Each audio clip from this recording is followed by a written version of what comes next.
Os problemas que têm acontecido mais recentemente, portanto, não são, infelizmente, não são problemas novos. Na base, portanto, é preciso perceber que existe um contrato efetuado por esta empresa que gera este centro e o centro de Benguela, em que, segundo esse contrato assinado com o Ministério da Saúde, é evidente que não foi atual do Ministério da Saúde, mas foi um dos Ministros da Saúde anteriores, assinou-se um contrato em que esta empresa construía e explorava os centros de hemodiálise, no caso de Benguela e de Lobito, construía e explorava durante 12 anos. Ao fim de 12 anos, os centros retornariam a custo zero para o hospital, para o Ministério da Saúde, que entenderia que faria deles o que quisesse. Era propriedade, portanto, com todas as condições a trabalhar, e a gestão depois seria assumida ou diretamente pelo Ministério ou por quem o Ministério entendesse que deveria assumir. No entretanto, portanto, nesse período de 12 anos, a empresa prestava serviços de hemodiálise e, segundo esse contrato, deve ser pago segundo os serviços realizados. Portanto, é evidente que as hemodiálises são confirmadas e são assinadas pelos diretores do hospital onde está inserido o centro de hemodiálise, e depois essas faturas, portanto, digamos, referente a esses serviços, deviam ser pagos 60 dias depois. O que acontece é que, de facto, isso nunca aconteceu. E o volume de dívidas foi-se acumulando. Porque nunca o Ministério pagou em dia, nunca. Mas, quer dizer, cada vez mais tem-se atrasado mais e cada vez mais o valor de dívidas se tem vindo a acumular. É evidente que para a realização destes tratamentos são precisos uma série de equipamentos, uma série de consumíveis, uma série de medicamentos que têm que ser todos importados e pagos. E devido ao volume da dívida que a empresa tem aos fornecedores, já há bastante tempo que os fornecedores não têm dado, quer dizer, não fornecem sem pagamento primeiro da fatura pro forma. O problema é que chegámos a um ponto absolutamente insustentável. E isto foi comunicado e tem sido comunicado ao longo do tempo. E as dívidas são tão grandes, não é? Que chegou a um ponto em que não há possibilidades financeiras de adquirir mais material. Simultaneamente, todo o pessoal da clínica, quer enfermeiros, quer auxiliares, quer técnicos, quer médicos, não recebe o seu vencimento há mais de 5 meses. Porque, de facto, não há mesmo condições. Só para lhe dar um valor geral, global, a dívida do Ministério à empresa, neste momento, até ao final de abril, portanto, não contando maio, obviamente ainda nem junho, mas a dívida até ao final de maio é de 9,6 mil milhões, 9,59, portanto, 9,5 mil milhões de kwanzas, e a dívida da empresa a outros é 7,1 mil milhões, de que, por exemplo, a bancos deve 1.000 milhões, ao pessoal deve 300 milhões, a impostos deve 338 milhões de kwanzas, a outros fornecedores, portanto, aos fornecedores só da hemodiálise, deve 3,57, portanto, 3,5 mil milhões de kwanzas. E outros fornecedores, outros materiais, deve 1,8 mil milhões. Quer dizer, isto chegou a um ponto absolutamente insustentável. Portanto, e foi isso que foi-se comunicando ao Ministério da Saúde, e o Ministério da Saúde, enfim, ao Ministério da Saúde, ao Diretor Provincial de Saúde, mandaram-se documentos e cartas a pedir audiências que nunca foram atendidas, e foi-se mandando também às diversas estruturas de poder, quer do Governo, quer do próprio MPLA, quer da Assembleia Nacional. E, finalmente, quer dizer, perante a iminência, quer dizer, o que aconteceu é que, como calcula com estes valores, não é, chega a um ponto em que nós fomos avisados pelos fornecedores, quer dizer, mas é que agora, porque ainda conseguíamos, ia-se bancando qualquer coisa, mas neste momento não há possibilidade nenhuma. E, portanto, temos um contentor a sair de material, estamos à espera também de valores para poder tirar esse contentor, e acabando esse contentor, já disseram, se não houver um pagamento significativo e um plano de pagamentos, não vai mais. E sem isso a gente não consegue fazer tratamentos. Não? Nem pagar ao pessoal, como é óbvio. Portanto, esta é que é a situação. Entretanto, na sequência disto, a Sra. Ministra, como sabem, esteve cá, numa reunião na quarta-feira passada, foi dia 16, se não me engano, dia 17 e 7, 24, depois, exatamente, foi quarta-feira passada, foi no dia 17, E depois, enfim, a reunião teve algumas questões, mas para já não interessa. O que interessa é que depois houve uma reunião no Ministério da Saúde entre a direção da empresa e a direção da empresa e o presidente da direção da empresa e os contabilistas da empresa e, portanto, com a contabilidade da empresa e a secretária-geral do Ministério da Saúde, penso que é o diretor, ou está ligado ao Tesouro das Finanças, mais alguns técnicos, e a reunião correu muito bem e a ideia é fazer um plano de pagamentos para ver se isto se resolve. A questão é que as coisas têm que ser resolvidas em algum tempo útil. Para lhe dar um exemplo, não sei se ouviram, a senhora Ministra, já há bastante tempo, disse e afirmou que tinha pago 80 milhões de kwanzas. Para 80 milhões neste valor, não é praticamente nada, que é menos de 1% da dívida, atenção, hein? Mas mesmo esses 80 milhões, que a senhora Ministra já referiu que há 15 dias que já tinha pago, e que soubemos que há 15 dias que ia ser pago, sabemos que essas ordens de saque já estão no Ministério, já estão no banco, no BPC, mas ainda ontem esse dinheiro não tinha chegado à conta da empresa. E sem chegar à conta da empresa não podemos utilizar, quer dizer, o contentor está ali parado e não temos dinheiro, estamos à espera esse valor, esse dinheiro que estamos à espera é para pagar alguma coisa ao pessoal e pagar as forças mais urgentes, e nomeadamente ao contentor, não é? O contentor, e para o pessoal vai, quer dizer, uma dívida de 300 milhões, 80 milhões, quer dizer, não pode ser tudo para o pessoal, porque senão o contentor não temos material e só de contentor, só os direitos são 10 milhões de coisas que se tem que pagar logo.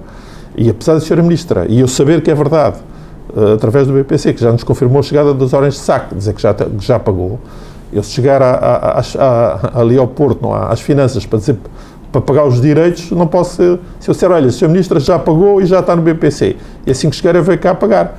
O que eles me dizem é, então quando o dia chegar venha cá pagar e pode ter ao contentor. Portanto, e esta é que é a realidade, ou as coisas resolvem em tempo útil, ou então não sei como é que vai ser, sinceramente. Então a situação é tanto a clínica de Lubito como de Benguela. É igual. E dentro desta problemática, será que a situação, ou seja, será que poderá causar, por exemplo, o encerramento das clínicas na falta destes meios? Eu espero, sinceramente, que se consiga ultrapassar isso. E é isto que quer dizer, e a minha... portanto, e esta questão, que é com muito desagrado, que eu pessoalmente tenho vindo a alertar para isto, os meios de informação, etc., e fomos acusados, aliás, se virem o comunicado que está na página do Governo da província referente à visita da Ministra, a Ministra disse, claro, e disse na televisão que nós não devíamos ter utilizado os doentes como... Eu estou absolutamente... Quer dizer, eu concordo, mas a questão é que como é que devíamos ter feito? Quer dizer, e eu não posso, quer dizer, chegar, quer dizer, o material acabar e depois dizer ao Ministério, depois de ter avisado, depois de ter dito, depois de marcar, e temos isto tudo documentado, não é? Depois, quando acabar o material, dizer, olha, acabou, agora não posso fazer diálise. E eu sei que não há uma solução imediata passível de ser resolvida. Portanto, não é uma questão de chantagem, digamos assim, como a senhora Ministra, enfim, de certa maneira sugeriu, mas é uma questão de, se não resolver isto a tempo, se não conseguir, porque não está na minha mão neste momento, eu, por muito boa vontade que queira, abdicando de tudo o que seja, etc., eu não consigo fazer diálise se não tiver os materiais e os essenciais para a realização de diálise, sabe? E o fornecedor já disse, quer dizer, quando houver pagamentos, a gente conversa. E como está a situação dos pacientes atualmente? A situação também não está fácil, porque é evidente, com este volume de dívidas, não é? Devíamos estar a fazer diálise 3 vezes por semana. A maioria dos pacientes já estão a fazer, praticamente todos, já estão a fazer 2 vezes por semana, porque se estivéssemos a fazer 3 vezes por semana, já não tínhamos material e já tínhamos fechado. Percebe? Quer dizer, nós passámos de 3, e isto foi avisado e foi comunicado, não é? Passámos de 3 vezes para 2 vezes para tentar dar mais tempo, para conseguirmos obter, quer dizer, a regularização de alguma situação que nos permitisse fazer aquisição de mais materiais. Porque se eu já tivesse, eu ou a administração, tivesse terminado a suspensão, que se mantivesse tudo até acabar, já tínhamos acabado. Já não tínhamos material. E, portanto, os pacientes não estão bem porque deviam estar a fazer 3 vezes e estão a fazer 2 vezes. Portanto, o que é problemático e traz complicações, sabemos. Há um medicamento que é a eritropoetina, que habitualmente é um medicamento muito caro e devido às dificuldades financeiras, portanto, e de atraso de pagamento, o Ministério, em determinada altura, disse, então nós vamos fornecer a eritropoetina. A eritropoetina, para funcionar, a eritropoetina é um medicamento que serve para tratar a anemia que todos os doentes estes têm. E quando não tomam eritropoetina e têm que tomar regular e continuadamente, o valor da hemoglobina cai muito e os doentes têm anemias graves. E, portanto, este medicamento, a eritropoetina, é um pouco caro, e, portanto, nós temos dificuldade em adquirir, porque também temos nestes de fornecedores, está aqui de 1,8 mil milhões, tivemos parte significativa, é um dos fornecedores deste medicamento, e não temos hipótese de comprar, e já há muito tempo. E então o Ministério disse, não, então a gente assume e dá-vos a eritropoetina. Ok. E isto começou o ano passado e nunca houve uma entrega regular. E isto tem que ser tomado regular. Entregavam-nos muitas vezes para 15 dias, depois só nos davam 2 meses depois, outra vez. E isto tem que ser tomado todos os dias, e não dava. O último foi há 2 meses e meio, 3 meses. Portanto, há 3 meses que não temos eritropoetina para estes doentes. Portanto, os doentes têm anemias graves que não conseguimos tratar e é difícil transfundir e é muito mais complicado. Também os doentes precisavam de fazer uma fístula arteriovenosa, que é uma pequena operação, que é um cirurgião que faz, mas tem que os cirurgiões virem cá, os doentes irem lá. É evidente, com a dívida que nós temos aos cirurgiões, serão logo, desde janeiro do ano passado, eles dizem, quando vocês pagarem, a gente depois fala. Quer dizer, desde janeiro, e isto é que é a situação real, portanto, não está bem para ninguém, mas pode ainda piorar, este é que é o problema. Doutor, esta redução de tempo, de dias de tratamento, de certa forma, há um paciente que já perdeu vida por causa disso? É difícil atribuir diretamente, está a ver? A gente sabe que vão se instalando algumas complicações, mas é difícil dizer que o doente, porque nós o que temos feito é, quer dizer, como temos pouco material, estamos só a fazer 2 vezes por semana, mas aqueles doentes estão mais complicados, a gente pede para vir mais uma vez e fazemos tratamento, está a ver? Para tentar aguentar a situação. Portanto, embora não haja uma relação direta neste momento, quer dizer, nós sabemos que os doentes sentem-se pior, têm valores mais elevados nas análises. É outra coisa, as análises, temos imensa dificuldade em fazer análises, porque também o fornecedor já não nos dá nada e já ameaçou que vem buscar os aparelhos por conta da dívida que a gente tem. Quer dizer, esta, infelizmente, é a nossa realidade. Os aparelhos de fazer análises, não o tratamento. O tratamento são mesmo da clínica, não é? Não é de fornecedores. Não são da clínica. Perdão? Os aparelhos foram comprados pela clínica, outra parte foram postos aqui contra consumo, quer dizer, eles já vêm dizer que vêm tirar e que, como têm a dívida muito grande, levam tudo. Quer dizer, também não será bem assim, mas quer dizer, mas sobretudo temos dificuldade em fazer análises, porque eles não nos fornecem, a não ser que agora que a gente pague tudo o que deve. Estamos a tentar negociar, a ver se conseguimos, e agora conseguimos uma solução intermédia, que se pagarem 2 faturas das atrasadas, mais o que peçam, a gente aceita. Pronto. É sempre gerir, vocês sabem como é que é, quando há pouco dinheiro, quer dizer, falta sempre para tudo, não é? E esse é o nosso problema. E, de facto, em relação ao pessoal, que foi a vossa questão inicial, o pessoal, há 5 meses que não recebe salário, há 5 meses que não recebe nada de salário. Portanto, diante disso, qual é a relação, como é que está a relação entre o paciente e o enfermeiro que não recebe salário? Quer dizer, apesar de tudo, eu tenho que dizer, e eu percebo, sei o que é que se passa, não é? Eu tenho que saudar e tenho que, não sei o que é que dizer destes profissionais, têm sido excelentes, têm sido... Pronto, nós fomos procurando ajudar, dar algum valor para o transporte, quer dizer, mas é minorar, quando há situações, enfim, que as pessoas estão muito aflitas, a gente tenta ver se consegue arranjar, ao mesmo eu, em termos pessoais, tenta correr algumas situações, por exemplo, uma renda de casa para pagar, a gente tem conseguido correr, quer dizer, quer em termos pessoais, mas cada vez é mais difícil e cada vez mais complicado. E, apesar de todas as dificuldades, o pessoal não tem faltado e tem estado ao trabalho e tem desempenhado as suas funções. É evidente que o ambiente é um bocado pesado, sobretudo depois de saber que a Ministra pretende encerrar os centros com o desenvolvimento de um centro alternativo e pronto, e as pessoas estão preocupadas, não é, como é óbvio, mas isso... Não significa que o MINSA deve à empresa que gere As clínicas? E as clínicas devem aos funcionários e logo também as clínicas também devem a outras. Exatamente, como lhe digo, no global o MINSA deve à clínica até ao final de abril cerca de 9,6 mil milhões e a clínica, no mesmo período, deve a outros 7,1 mil milhões, dos quais são 300 e tal milhões para pessoal. Então esses 80 milhões não será suficiente para tapar a lacuna que está aqui.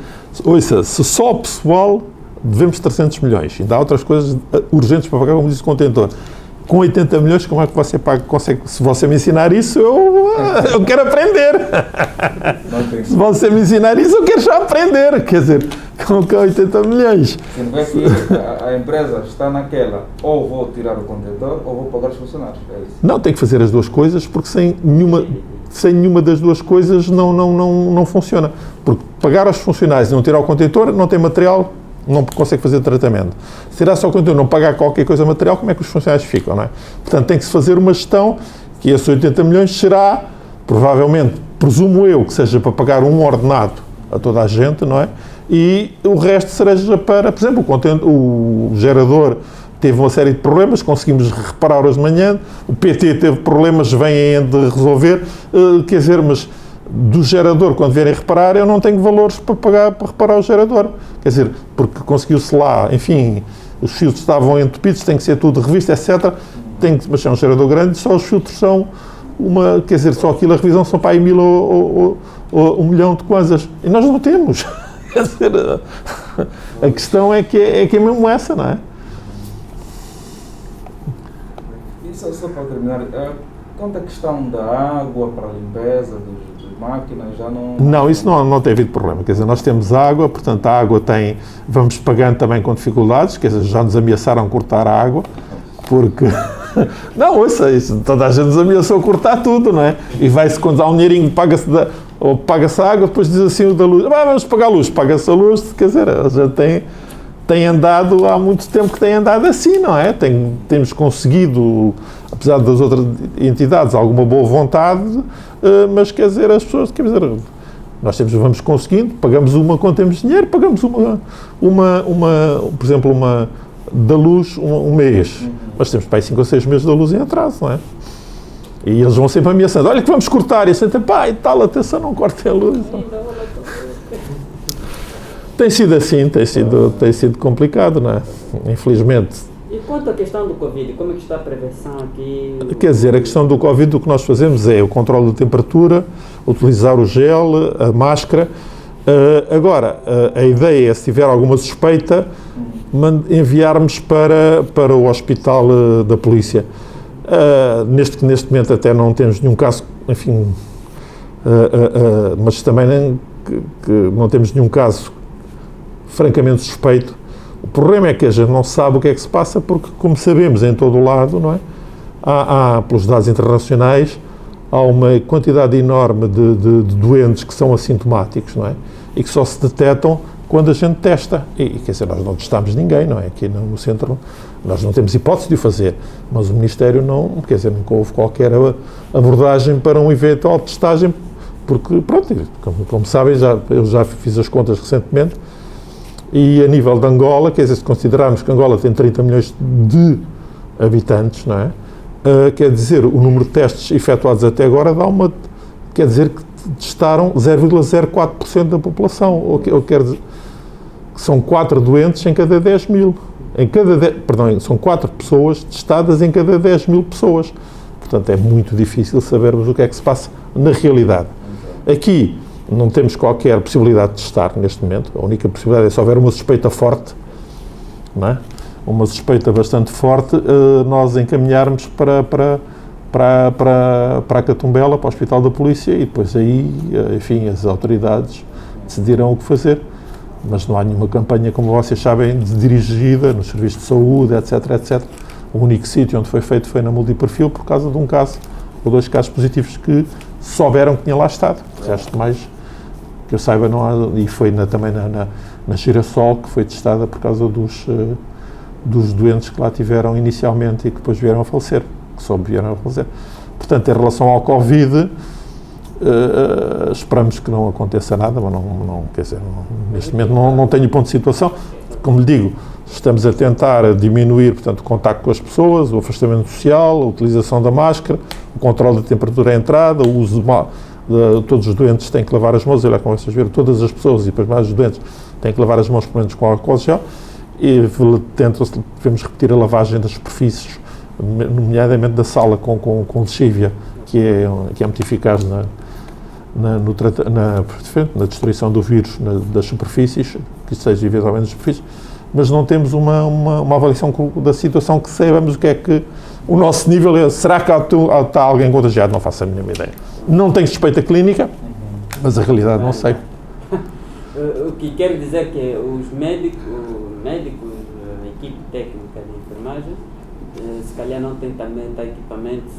Não, mas esses equipamentos, os equipamentos só estão, para já não temos. Isso é aqueles chamados EPIs individuais com máscara, nós temos máscaras, mas estes medicamentos neste momento só estão preconizados ser utilizados na suspeita forte ou confirmado. Quer dizer, não estão preconizados na prevenção. Na prevenção são as medidas de afastamento, a máscara, etc. Não estão, quer dizer, aqueles equipamentos completos, fato completo, botas, etc, óculos e tudo, só no caso de suspeita forte, que pelo menos essas são as normas que estão em vigor. Portanto, neste momento não temos nenhum caso suspeito, portanto. Tem uma recomendação para deixar? Uma palavra? Não, a palavra é que espero sinceramente que haja uma maneira de se resolver isto, quer dizer, através de um pagamento que o Ministério, penso que está a caminho de o fazer, não é? Pelo menos, como digo, na reunião que houve na sexta-feira passada, correu bastante bem, houve uma promessa de tentar-se acelerar os processos, mas quer dizer, o problema é que aqui em Angola as coisas também às vezes levam muito tempo e, quer dizer, a dificuldade que nós temos dificuldade em gerir, também porque o tempo, como lhe digo, em relação àqueles 80 milhões, foram anunciados há mais de 15 dias e ainda não o podemos utilizar. Por acaso sabemos, como lhe digo, que o Ministério já deu a ordem, as ordens de saque já foram emitidas pela direção, por acaso foi até de Benguela, o Ministério de Benguela, já foram depositadas no banco. Na quarta-feira passada foram depositadas no banco. Agora, nós, e temos esta informação, temos vindo a saber diversas intervenções, mas nós, empresa, quer dizer que precisamos desesperadamente dos valores, como digo, o contentor ainda tem algum material, portanto até quase ao fim do mês, tem algum material, mas só posso tirar o contentor quando tiver esses valores. E o contentor está a pagar subestacionamento porque está lá no Porto, não é? E ninguém me vai chegar, olha pá, reduza lá, tire-me lá o valor do estacionamento do contentor, do subestacionamento do contentor, porque foi o Ministério que prometeu, mas afinal ainda não deu. Disse, está bem, ok, mas paga cá, senão não sai o contentor. Esta é aqui a realidade dos factos. Durante esse tempo que o contentor está lá ao desalfandegar, vai pagando por dia ou isenta-se? Não, paga por dia. Isso as regras são para toda a gente, não é? O contentor chega, se você não desalfândega, vai pagando estacionamento, subestacionamento diário. Até tirar. E não vale a pena ir lá com dizer, é assim, não interessa. Ou paga ou tira. Pronto. Tá bem. Ok.